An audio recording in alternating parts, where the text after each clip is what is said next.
ஒரு தொடக்க சீன்ல ஒரு போலீஸ் பட்டாளமே ஒரு வீட்ட சுத்தி வளைக்கிறாங்க. நம்ம என்னமோ ஒரு பெரிய தீவிரவாதிய தான் பிடிக்க போறாங்க அப்படின்னு நினைக்கிற நேரத்துல, இப்போ அந்த வீட்டு கதவ திறந்து உள்ள போனா, அங்க ஒரு லேடிய காட்டுறாங்க. அந்த லேடி என்னடா இது இவ்ளோ போலீஸ் வந்து இருக்கு. அதுவும் துப்பாக்கி கையுமா அப்படின்ட்டு அவங்க கைய உயர்த்துறாங்க. ஆமாங்க, இவங்க தான் நம்ம படத்தோட ஹீரோயின். இவங்கள ஏன் இவ்வளவு போலீஸ் சுத்தி வளைச்சிருக்குன்னா, இவங்க ப்ராடக்ட்ல வர கூப்பன் எல்லாம் வித்திருக்காங்க. அதனால தான் இவங்கள இப்போ போலீஸ் பிடிக்க வந்திருக்கு. சில மாதங்களுக்கு முன்னாடி நம்ம ஹீரோயினி வீட்டுக்கு வெளிய வராங்க.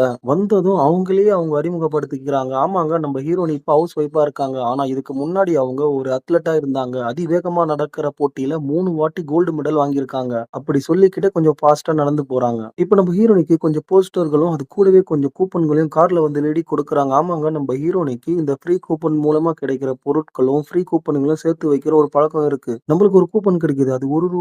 2க்கும் கம்மியா இருக்குன்னா, நம்ம என்ன பண்ணுவோம்? அது வேண்டான்ட்டு சில நேரங்கள்ல விட்டுடுவோம். ஆனா நம்ம தலைவியோ, அது 1 பைசா, 2 பைசா கூப்பனா இருந்தா